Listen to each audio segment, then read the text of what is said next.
अस्सलामुअलैकुम बिस्मिल्लाहिर्रहमानिर्रहीम। Welcome back to my channel पढ़ो लॉजिक टुगेदर। उम्मीद है कि आप तमाम लोग खैरियत से होंगे। तो आज एक्सरसाइज 6.3 का पार्ट 2 पढ़ेंगे और ये एक्सरसाइज 6.3 का पार्ट 2 है। क्वेश्चन नंबर 1 2 3 को हमने उसका कॉन्सेप्ट देख लिया था, काफ़ी लेंदी और बिल्कुल मैंने आपको कॉन्सेप्ट के साथ उसको पढ़ाने की कोशिश किया था ताकि क्या हो सके आपको जितने भी कन्फ्यूजन हो वो दूर हो जाए। अब इसी के पार्ट नंबर 2 से सॉल्व करने जा रहे हैं क्वेश्चन नंबर 4 को। इसमें जो जो सवालात में कॉन्सेप्ट होगा उन तमाम चीज़ों को क्लियर करेंगे। साथ साथ ये कहूँगा कि चैनल को लाइक और सब्सक्राइब कर दो ताकि आपको chapter number 1, chapter number 2, chapter number 3, chapter number 4, chapter number 5, chapter number 6, chapter number 7 और चैप्टर नंबर 8 के तमाम लेक्चर्स मिल सके, क्योंकि मैंने इसको अपने चैनल के अंदर अपलोड कर दिया है।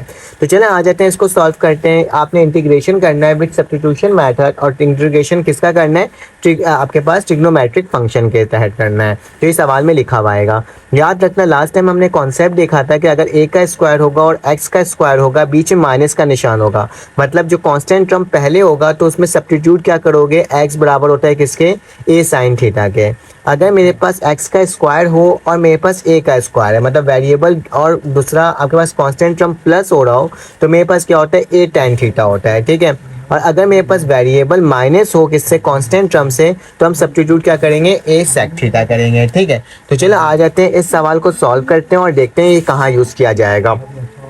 तो आपने क्या बोला? इसको आई बोल दिया, यहाँ पे 5 अपॉन मतलब इंटीग्रेशन बोल दिया, x का स्क्वायर 9, और ये क्या हो जाएगा? dx हो जाएगा। तो ये मैंने आपके सामने लिख करके क्या कर दिया? दिखा दिया। क्या मैं एक काम कर सकता हूँ? मैंने इंटीग्रेशन लिखता हूँ, यहाँ पे 5 वैसे ही लिखता हूँ, नीचे से मैं 25 को कॉमन ले लेता हूँ। अगर 25 कॉमन लूँगा, 25 से 25 कटे तो क्या बचेगा? x का स्क्वायर बचेगा, प्लस का निशान, और यही 25 क्या होगा बेटा? इसके साथ डिवाइड होगा, जो कॉमन लेते हैं वो डिवाइड भी होता है, ठीक है। तो ये क्या हो जाएगा? डिवाइड होकर के इसके साथ लिखा जाएगा। अब मैं 5 और 25 को बाहर निकाल देता हूँ काट करके। 5 1 ज़ा 5, 5 5 ज़ा 25, तो 1/5 मेरे पास इंटीग्रेशन के निशान से क्या हो जाएगा?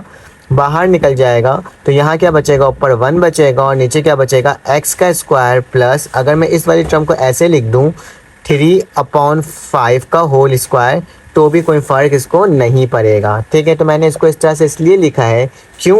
क्योंकि पहला मेरे पास एक्स स्क्वायर वाली टर्म हो गई, एक्स वाली टर्म, और दूसरी टर्म क्या हो गई बेटा? कांस्टेंट हो गई, जिसको सब्स्टिट्यूट कर सकता हूँ किसके बराबर ले सकता हूँ? मैं a tan थीटा के बराबर ले सकता हूँ, ठीक है। तो हम इसको इसी तरीके से क्या करेंगे? इसको सॉल्व करेंगे। तो जैसे ही मेरे पास इस तरह की कंडीशन सेटिस्फाई होगा, आप लेट करोगे कि x किसके बराबर होता है? अगर दो चीज़ प्लस हो रहा हो, स्क्वायर वाली टर्म और कांस्टेंट हो, तो x बराबर होता है a tan थीटा के, और a की वैल्यू क्या होती है? जो यहाँ पे लिखी हुई होती है। तो यहाँ क्या लिखा हुआ है? 3/5 लिखा हुआ है, तो लिखूंगा 3/5 tan थीटा, ठीक है। तो ये मैंने क्या कर दिया? लेट कर लिया, ठीक है। और इसको एज ए इक्वेशन नंबर 1 का भी नाम दे दोगे।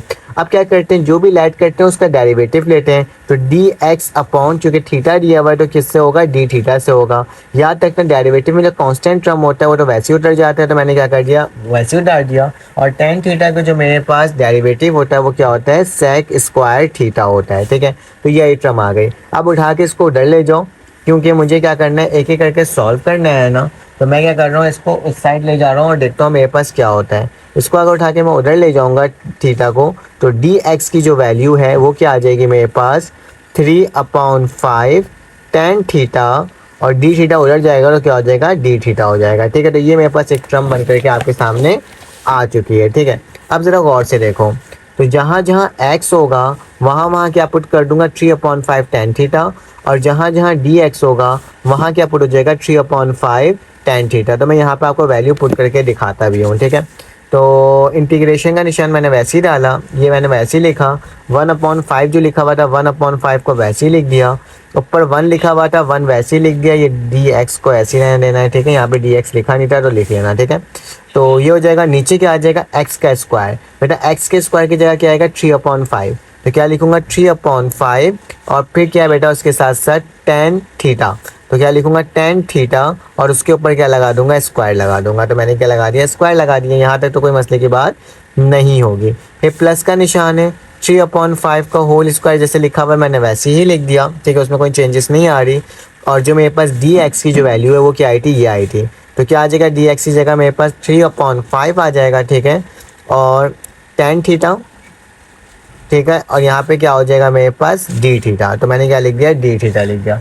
तो तकरीबन मैंने सारी ही वैल्यू को आपके सामने क्या कर दिया? पुट करके दिखा दिया। जो जो मेरे पास आ रही थी वैल्यू, वो तमाम वैल्यू को मैंने क्या करा यहाँ पे लिखा है। लेकिन यहाँ पे मेरे पास क्या है, टेन थीटा नहीं है, सेक थीटा है, सॉरी मैंने यहाँ पे टेन थीटा लिख दिया, सेक स्क्वायर थीटा था, ठीक है। तो ये भी मेरे पास क्या होगा, सेक स्क्वायर थीटा होगा, ठीक है। तो सेक स्क्वायर थीटा होगा क्योंकि यही टर्म नीचे लिख रहा हूँ ना, तो ये सेक स्क्वायर थीटा होना चाहिए था। तो ये क्या हो जाएगा मेरे पास, सेक स्क्वायर थीटा हो जाएगा। जब मैं इसको इससे मल्टीप्लाई करूँगा, बल्कि मैं इसको ओपन कर लेता हूँ पहले। मैंने क्या लिखा, आई लिखा, 1/5 लिखा, इंटीग्रेशन का निशान डाला। अभी 1 को वैसे ही लिख रहा हूँ। 3 का स्क्वायर क्या होता है बेटा, 9 होता है। 5 का स्क्वायर क्या होता है, 25 होता है, ठीक है। तो इस तरीके से मैंने यहाँ पे लिख दिया। और टेन थीटा किसके होता है, टेन स्क्वायर थीटा के बराबर होता है। ये किसके बराबर हो जाएगा, 9/25, ठीक है। तो ये भी मेरे पास 9/25 आ जाएगा, जो कि मल्टीप्लाई किससे हो रहा है बेटा, 3/5। और यहाँ पे क्या हो जाएगा, सेक स्क्वायर थीटा और डी थीटा, ठीक है। तो यह टर्म मैंने सेम टू सेम आपके सामने वैसे ही लिख दिया है। अगर मैं इसमें से 9/25 को कॉमन ले लूँ तो मेरे पास क्या आ रहा है, मैं आई लिखता हूँ, 1/5 वैसे ही लिखता हूँ, और नीचे वाली टर्म से क्या करता हूँ, 9/25 को कॉमन ले लेता हूँ। तो क्या बचेगा मेरे पास, 10 का स्क्वायर थीटा प्लस का 1, क्योंकि यहाँ पे ये कट जाएगा, कैंसिल आउट हो जाएगा। और यहाँ पे ये क्या हो जाएगा बेटा, 3/5 सेक स्क्वायर थीटा और डी थीटा। तो ये मैंने आपके सामने इस तरह से इस फॉर्म को लिख करके दिखा दिया। इसको थोड़ा सा और अच्छे फॉर्म में लिख देता हूँ। ये इससे मल्टीप्लाई होगा ऊपर वाली टर्म से, तो यही टर्म पूरी ऊपर लिखा जाएगा और यही टर्म अब क्या करेंगे, इस वाली टर्म को इससे मल्टीप्लाई करेंगे। जब यही टर्म इससे मल्टीप्लाई होगा तो सिंपल क्या होगा, 3/5 sec square theta d theta, और नीचे वाली टर्म और यही टर्म वैसे उतर जाएगी, ठीक है। तो मैं क्या करता हूँ, नेक्स्ट पेज खोल लेता हूँ और उसमें इसकी वैल्यू को क्या करता हूँ, पुट कर लेता हूँ, ठीक है। तो मैंने यहाँ पे इसको खोल लिया। तो यहाँ पे मैंने इंटीग्रेशन का निशान वैसे ही डाला, 1/5 वैसे ही डाला। वो वाली जो टर्म थी मेरे पास, कहाँ गई वाली टर्म, यही टर्म जो थी 3/5 वाली टर्म जो थी, यही टर्म, इसको मल्टीप्लाई कर रहा हूँ 1 से, ठीक है। तो मेरे पास सेम वही वाली टर्म आ जाएगी, ठीक है। तो मैं यहाँ पे लिख देता हूँ। मेरे पास क्या था, मेरे पास 3/5 था, सेक स्क्वायर थीटा था और डी थीटा था। और नीचे क्या था मेरे पास, 9/25 और 10 स्क्वायर थीटा और प्लस का 1 था, ठीक है। तो यही टर्म हो गया। अब 5 को 5 से मल्टीप्लाई कर दो तो क्या हो जाएगा मेरे पास, और 3 को 3 से मल्टीप्लाई और 3 क्या होगा, 5, ठीक है। और 5 तक क्या हो जाएगा, 25 हो जाएगा। इंटीग्रेशन का निशान, सेक स्क्वायर थीटा और यहाँ पे डी थीटा, और यहाँ पे क्या हो जाएगा, 9/25 10 स्क्वायर थीटा प्लस का 1। 25 से 25 कैंसिल हुआ, 3 1 3, 3 3 9। तो मेरे पास क्या बच रहा है यहाँ पे, 1/3।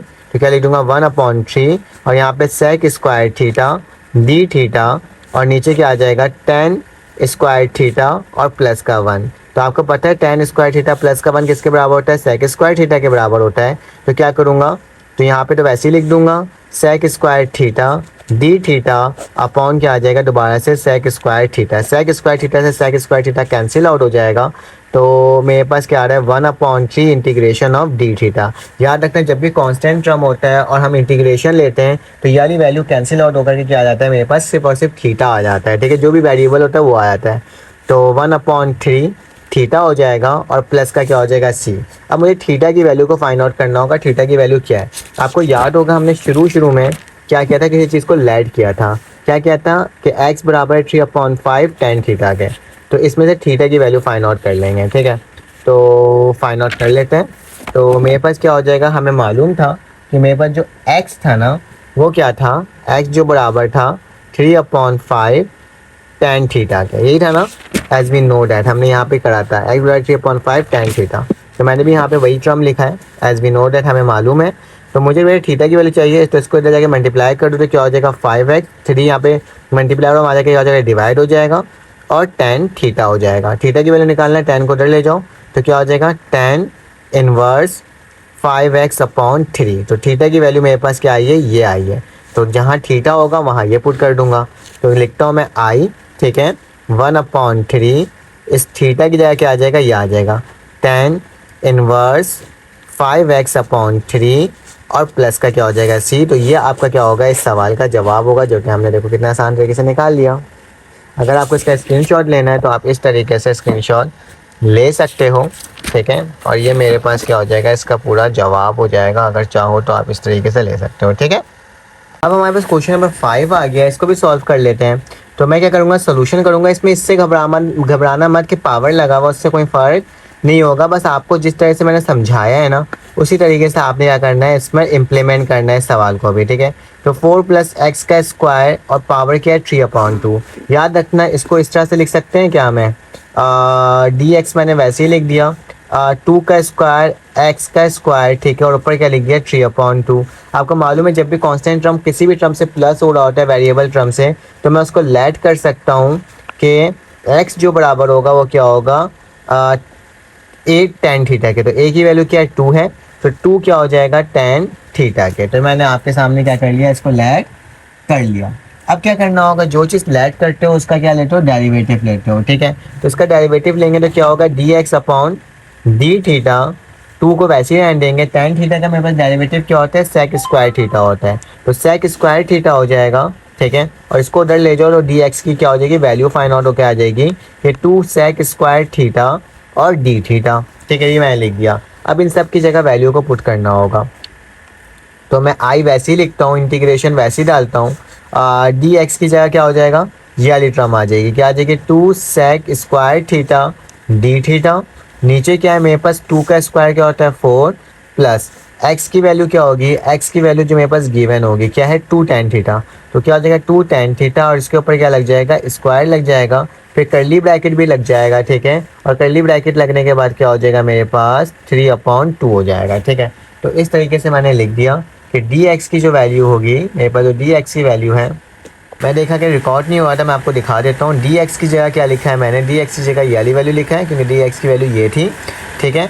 और मेरे पास यहाँ पे 2 का स्क्वायर क्या होता है 4 होता है, प्लस का निशान, एक्स का स्क्वायर मतलब एक्स की वैल्यू, तो एक्स की वैल्यू मेरे पास ये थी, तो मैंने ये लिख दिया और इसके ऊपर क्या लगा दिया स्क्वायर लगा दिया, फिर कर्ली ब्रैकेट लगा कर दोनों के ऊपर क्या लगा दिया स्क्वायर लगा दिया, ठीक है। अब चलो आगे चलते हैं, इंटीग्रेशन लिखते हैं। अब थोड़ा इसको सॉल्व करने की क्या करते हैं कोशिश करते हैं और देखते हैं किस तरह से सॉल्व होता है। तो मैंने 2 लिख दिया, सेक स्क्वायर थीटा और डी थीटा कर दिया, नीचे जो है बेटा ये 4 है, 2 का स्क्वायर क्या होता है 4 ही होता है, और tan क्या हो जाएगा स्क्वायर थीटा, ठीक है, ब्रैकेट लग जाएगा इसमें, और ये क्या हो जाएगा 3/2 हो जाएगा, ठीक है। अब इसमें से मैं 4 को कॉमन निकाल लेता हूँ, ठीक है। तो अगर मैं 4 कॉमन निकालूंगा तो मेरे पास क्या होगा, तो मैंने आई लिख दिया, ठीक है, इंटीग्रेशन का निशान लगा दिया। 4 को अगर कॉमन निकालूंगा पहले तो 2 लिख देता हूँ, सेक स्क्वायर थीटा लिख देता हूँ और डी थीटा लिख देता हूँ, ठीक है। नीचे तो 4 कॉमन निकालूंगा तो याद रखना 4 के ऊपर पावर ये 3/2 भी है, तो 3/2 भी साथ साथ लिखाएगा, ठीक है। जब पावर बाहर निकला तो क्या बचेगा यहाँ पे 1 प्लस tan स्क्वायर थीटा और इसके ऊपर भी क्या आएगा 3/2, तो मैंने क्या लिख दिया 3/2। क्या मैं इस वाली टर्म को ऐसे लिख सकता हूँ बेटा? अगर मेरी वीडियो आपको समझ में आ रही हो ना तो प्लीज़ चैनल को लाइक और सब्सक्राइब करना, बेल के आइकन को क्लिक करना, क्योंकि आपके लाइक और सब्सक्राइब की ज़रूरत मुझे बहुत ज़्यादा है, ठीक है। तो इसको अगर मैं इस तरह से लिख दूँ 2 की पावर 2 मल्टीप्लाई बाई क्या लिखा हुआ 3/2, तो इससे क्या होगा 2 से 2 क्या हो जाएगा कैंसिल आउट हो जाएगा, ठीक है। उसी तरीके से 1 प्लस tan स्क्वायर थीटा किसके बराबर होता है, सेक स्क्वायर थीटा के बराबर होता है, और 3/2 है, तो इस 2 से ये 2 भी क्या हो जाएगा कैंसिल आउट हो जाएगा, ठीक है। तो मेरे पास आई की जो वैल्यू है क्या आ जाएगा मेरे पास 2 sec square theta d theta, और नीचे क्या आ जाएगा मेरे पास 2 की पावर 3 मेरे पास किसके बराबर होता है 8 के, और यहाँ पे क्या हो जाएगा सेक क्यूब थीटा, ठीक है। यहाँ तक तो कोई मसले की बात नहीं है। इस वाली टर्म से ये टर्म क्या हो गई, एक टर्म कैंसिल हो गई क्योंकि नीचे 1/sec थीटा बचेगा, 2 1 ज़ा 2 2 4 ज़ा 8, ठीक है। तो मेरे पास आई की जो वैल्यू है वो क्या आ रही है बेटा 1/4, ठीक है। यहाँ पे 1 बच रहा है और नीचे क्या बच रहा है सेक थीटा बच रहा है, ठीक है। और इसके ऊपर पावर भी पावर तो मैंने काट के चलो बस यही बच रहा है, ठीक है, क्योंकि पावर भी क्या हो गया कैंसिल आउट ही हो गया, ठीक है। तो ये वाली टर्म मेरे पास क्या हो रही है बेटा बच रही है, और मैंने लिख दिया, और यहाँ पे डी थीटा हो जाएगा, ठीक है। यहाँ तक तो कोई मसले की बात नहीं है। अगर मैं चाहूँ 1/4 को बाहर निकालना तो 1/4 को बाहर निकाल सकता हूँ और 1/sec थीटा वैसे ही लिख सकता हूँ, ठीक है। तो मैं क्या करता हूँ इसको उसी तरीके से लिखता हूँ। नेक्स्ट पेज खोलना पड़ेगा मुझे, तो मैंने क्या कर दिया नेक्स्ट पेज खोल दिया, और मैंने आई वैसे ही लिख दिया इंटीग्रेशन के लिए, और 1/4 बाहर निकाल दिया, और ऊपर क्या था बेटा ऊपर मेरे पास 1/sec थीटा था और यहाँ पे डी थीटा, ठीक है। तो इस तरीके से मैंने कर दिया। 1/sec किसके बराबर होता है कॉस के बराबर होता है, तो 1/4 यहाँ पे क्या हो जाएगा कॉस थीटा और डी थीटा हो जाएगा। बेटा कॉस का इंटीग्रेशन क्या होता है साइन होता है, ठीक है, पॉजिटिव में साइन होता है, तो 1/4 क्या हो जाएगा साइन थीटा प्लस का सी। अब याद रखना मुझे साइन थीटा की वैल्यू फाइंड आउट करना है, ठीक है। मेरे पास tan थीटा की वैल्यू गिवन है, मैं यहाँ पे लिख कर दिखा देता हूँ। कि x बराबर है 2 tan थीटा के, ठीक है। तो क्या लिखता हूँ, एज वी नो डेट हमें मालूम है कि x बराबर है 2 tan थीटा के, तो 2 को नीचे ले जाओ तो tan थीटा जो है वो किसके बराबर हो जाएगा, x/2 के, ठीक है, x/2 के, ठीक है। तो ये 2 को नीचे ले गया तो तुम्हें मालूम है ना tan थीटा x/2 के बराबर है। तो tan थीटा होता क्या है, परपेंडिकुलर अपॉन बेस होता है, ठीक है। तो ये परपेंडिकुलर है और बेस, मुझे किसकी वैल्यू निकालना है, साइन की निकालना है। तो as we know that sine theta किसके बराबर होगा, परपेंडिकुलर अपॉन हाइपोटेन्यूज के बराबर होगा, ठीक है। परपेंडिकुलर अपॉन हाइपोटेन्यूज के बराबर होता है, सम पीपल हैव, मतलब परपेंडिकुलर अपॉन हाइपोटेन्यूज के बराबर होता है। तो हम लोग को मालूम है परपेंडिकुलर की वैल्यू क्या है, परपेंडिकुलर की वैल्यू है मेरे पास x, ठीक है। तो मैंने क्या लिख दिया, x लिख दिया, ठीक है। मुझे हाइपोटेन्यूज की वैल्यू नहीं मालूम क्योंकि यहाँ पे बेस की वैल्यू गिवन थी। तो हाइपोटेन्यूज की वैल्यू क्या होगी हमारे पास, हाइपोटेन्यूज की वो वैल्यू होती है जो कि यहाँ पे गिवन होनी चाहिए। तो हाइपोटेन्यूज की वैल्यू क्या होगी, जो चीज़ यहाँ नहीं होगा वही चीज़ अंदर आ जाएगा। जैसे कि मेरे पास क्या आ जाएगा, लाइक मेरे पास p का स्क्वायर, ठीक है, p का स्क्वायर माइनस क्या हो जाएगा, b का स्क्वायर, p का स्क्वायर माइनस क्या हो जाएगा, b का स्क्वायर, मतलब बेस का स्क्वायर होता है। सिंपली अगर बोलो तो मेरे पास ये टर्म होता है, बल्कि माइनस का निशान नहीं होगा, बीच में प्लस का निशान होगा, p का स्क्वायर और b का स्क्वायर। जो चीज़ भी यहाँ पे लिखी हुई होती है ना उसी को रूट में लिख देते हैं, उसके opposite. Hypotenuse perpendicular upon base होता है ना, तो ये मेरे पास इस तरह से फार्मूला दिखाता है। तो p की वैल्यू मुझे मालूम है x का स्क्वायर हो जाएगा और b की वैल्यू मुझे मालूम है 2 का स्क्वायर हो जाएगा। तो सिंपली अगर मुझे इसको लिखना चाहता हूँ तो मैं इसको इस तरीके से लिख सकता हूँ कि साइन थीटा की जो एक्चुअल वैल्यू है वो क्या है, x/p की वैल्यू क्या है, x का स्क्वायर, ठीक है, प्लस b की वैल्यू क्या है, 2 का स्क्वायर, ठीक है, और इसके ऊपर क्या लग जाएगा, रूट लग जाएगा। तो जहाँ जहाँ मेरे पास साइन है वहाँ वहाँ ये वैल्यू आ जाएगी। तो मैं i लिखता हूँ, 1/4 लिखता हूँ, ठीक है, और साइन की जगह क्या आ जाएगा मेरे पास, x/√x का स्क्वायर 4 हो जाएगा, 2 2 4, ठीक है, और प्लस का क्या हो जाएगा, c हो जाएगा, ठीक है। अब मैं बुक में देख लेता हूँ कि मेरा आंसर मैच कर रहा है कि नहीं कर रहा। तो बिल्कुल अकॉर्डिंग टू बुक ही मेरा आंसर आया है और ये मेरा क्या हो गया, इस सवाल का सलूशन हो गया। अगर आपको स्क्रीनशॉट लेना है तो आप इस तरीके से स्क्रीनशॉट ले सकते हो, क्योंकि कॉन्सेप्ट अब थोड़ा बहुत क्लियर हो गया होगा कि किस तरीके से इसका काम आपने करना है और किस तरह से वैल्यू को सब्स्टिट्यूट करना है। हमारे पास एक पार्ट 6 आ गया, ये भी बिल्कुल सेम वैसे ही है जिस तरीके से अभी हम लोगों ने सॉल्व किया था। कैसे, देख लो। आपने सबसे पहले सोल्यूशन करना होगा। इंटीग्रेशन से पहले i लिख देना, ठीक है, dx कर देना, और ये क्या आ जाएगा मेरे पास 16 + 4x का स्क्वायर। मैं एक बार देख लेता हूँ, इसकी वैल्यू हमारे पास रूट में लिखी हुई है, ठीक है, तो ये भी क्या आ जाएगा, रूट में ही लिखा आएगा, ठीक है। अगर मुझे इसको क्वेश्चन के अकॉर्डिंग बनाना है, कंडीशन के अकॉर्डिंग, तो क्या मैं इसको इस तरीके से लिख सकता हूँ, रूट मैंने वैसे ही लगाया, इन दोनों में से 4 कॉमन ले लूँ, तो 4 कॉमन लूँगा तो क्या आएगा, 4 4 16 हो जाएगा, ठीक है, प्लस 4 तो बाहर निकल जाएगा तो क्या बचेगा, x का स्क्वायर बचेगा, ठीक है। कंडीशन के तहत बना रहा हूँ ताकि मैं सब्स्टिट्यूट कर सकूँ ना।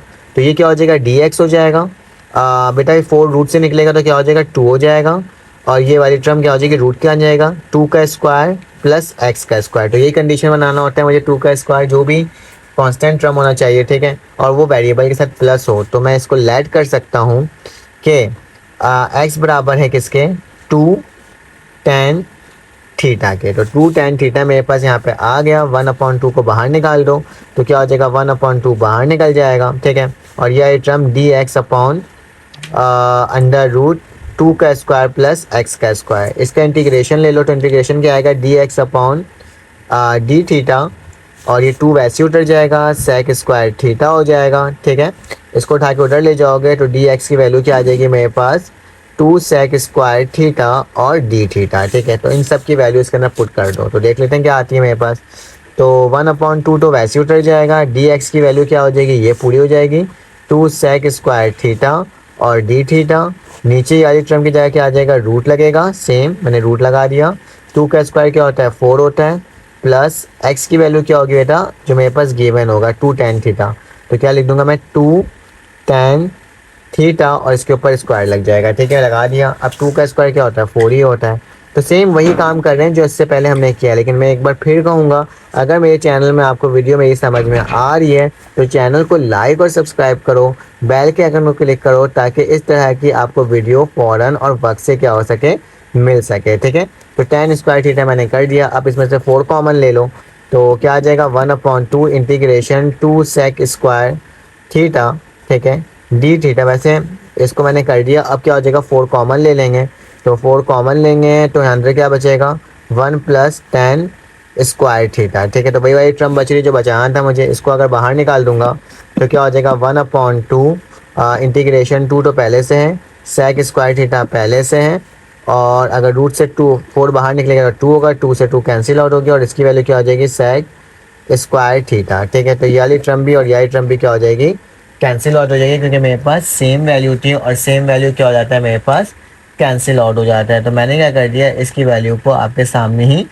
कैंसिल आउट कर दिया। लेकिन एक चीज़ याद रखना, डायरेक्टली कैंसिल आउट नहीं होगा, क्योंकि पहले मुझे रूट को कैंसिल आउट करूंगा, क्योंकि ये रूट के अंदर होगा, तो स्क्वायर से रूट कैंसिल आउट हो रहा है, ठीक है। पहले अभी ऊपर वाली टर्म कैंसिल आउट नहीं हुई है, तो मैं यहीं पर लिखता हूँ कि मेरे पास जो आई है वो किसके बराबर है, कि 2 तो कट गया था, अभी sec square theta, d theta मैं वैसे ही लिखता हूँ, और नीचे क्या बचेगा, सेक स्क्वायर की जगह क्या हो जाएगा, थीटा हो जाएगा, क्योंकि रूट से स्क्वायर कैंसिल आउट हुआ था।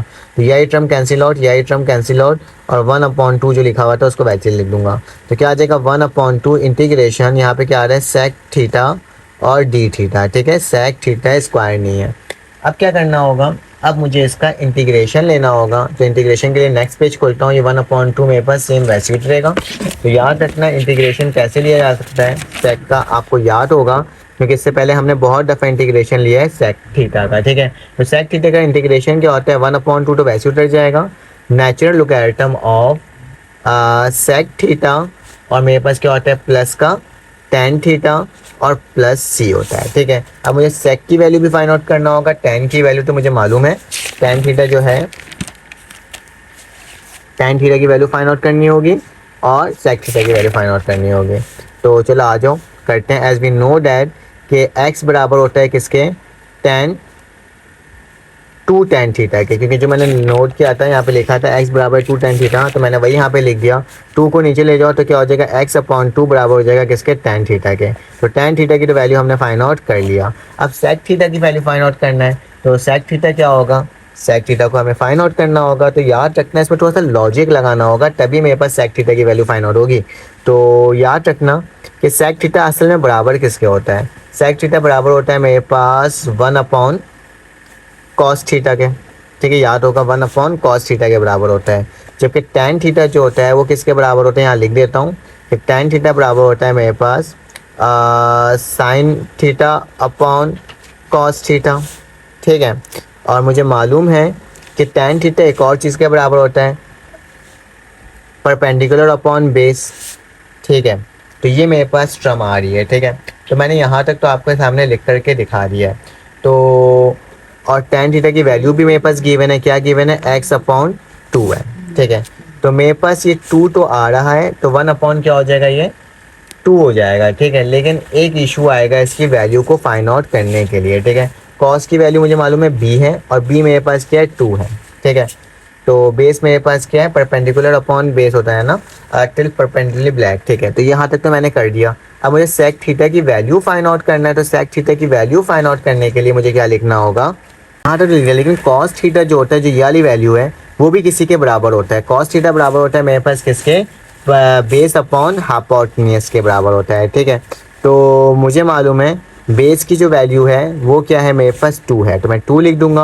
और जो चीज़ मेरे पास नहीं मालूम होता उसको कैसे लिखते हैं, उसी वाली टर्म के जो अगेंस्ट टर्म होती है ना, उसी को क्या करते हैं, प्लस करवा देते हैं। जैसे कि परपेंडिकुलर का स्क्वायर प्लस बेस का स्क्वायर, ठीक है। तो परपेंडिकुलर मुझे मालूम है x है और बेस मेरे पास 2 है, तो ये किसके बराबर हो जाएगा, cos theta 2 under root perpendicular, मतलब मेरे पास क्या हो जाएगा, x का स्क्वायर अपॉन प्लस 2 का स्क्वायर, ठीक है।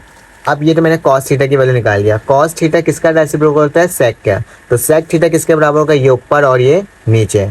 तो मेरे पास क्या हो जाएगा, सेक थीटा बराबर हो जाएगा, यही टर्म ऊपर आ जाएगी, तो x का स्क्वायर 2 का स्क्वायर अपॉन 2। याद रखना सेक थीटा क्या होता है, रेसिप्रोकल होता है, कॉस का भी लिख कर दिखाया था।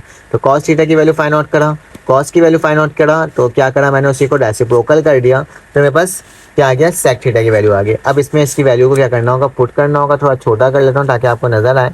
तो मैंने आई लिखा, 1/2 लिखा, नेचुरल लोगैरिथम लिखा, ठीक है। सेक थीटा की जगह क्या आ जाएगा मेरे पास, ये आ जाएगा अंडर रूट x का स्क्वायर और 4 अपॉन क्या आ जाएगा, 2, ठीक है। फिर प्लस का निशान, अब मेरे पास 10 की जगह क्या आ जाएगा, 10 की जगह मेरे पास आ जाएगा एक्स अपॉन टू, ठीक है। 10 की जगह क्या आ जाएगा मेरे पास, एक्स अपॉन टू। तो क्या लिख देता हूँ, एक्स अपॉन टू लिख देता हूँ, ठीक है। और मेरे पास क्या हो जाएगा, प्लस का सी, तो मैंने प्लस का सी भी लिख दिया आपके सामने, ठीक है। क्योंकि यहाँ पे प्लस का सी था तो प्लस का सी हो जाएगा। अब अकॉर्डिंग टू बुक आंसर लेकर आना है, तो तमाम चीज़ें करते हैं जो बुक में लिखा हुआ है। ये एल एन इसके साथ भी और ये एल एन इसके साथ भी है। तो मेरे पास क्या हो जाएगा, 1/2 तो मैं वैसे ही लिखूंगा, ठीक है। और एल एन को लिख दूंगा इसके साथ, ठीक है। तो ये एल एन हो जाएगा √x का स्क्वायर प्लस 4 अपॉन क्या हो जाएगा 2, ठीक है। उसी तरह से प्लस का निशान 1/2 इसके साथ भी है, तो 1/2 यहाँ पे भी आ जाएगा और उसके साथ क्या आ जाएगा मेरे पास एल एन, और यहाँ पे क्या आ गया x/2 और प्लस का क्या हो जाएगा सी हो जाएगा। अब मुझे देखना होगा कि मेरे बुक के अकॉर्डिंग मेरे पास आंसर क्या बनकर आ रहा है, ताकि मैं इसकी वैल्यू को फाइंड आउट कर सकूँ ना, ठीक है। बल्कि एक काम करो, ये काम मत करो मैंने जो ये काम करा है, बल्कि इसमें एलसीएम ले लो सिंपल सा। तो मेरे पास क्या हो जाएगा, अगर मैं इसको एलसीएम ले लेता हूँ, ठीक है। तो आई मेरे पास 1/2 एल एन हो जाएगा, ठीक है। ब्रैकेट लगा देता हूँ, √2 एक्स का स्क्वायर 4 प्लस का एक्स, और नीचे क्या आ जाएगा मेरे पास, एक दफ़ा 2 लिखा जाएगा और प्लस का सी हो जाएगा, ठीक है। तो आई थिंक सो बुक के अकॉर्डिंग भी हमारे पास आंसर यही है, बस इसको आगे पीछे करके लिखा हुआ है, और ये मेरा क्या हो जाएगा, इस सवाल का जवाब हो जाएगा।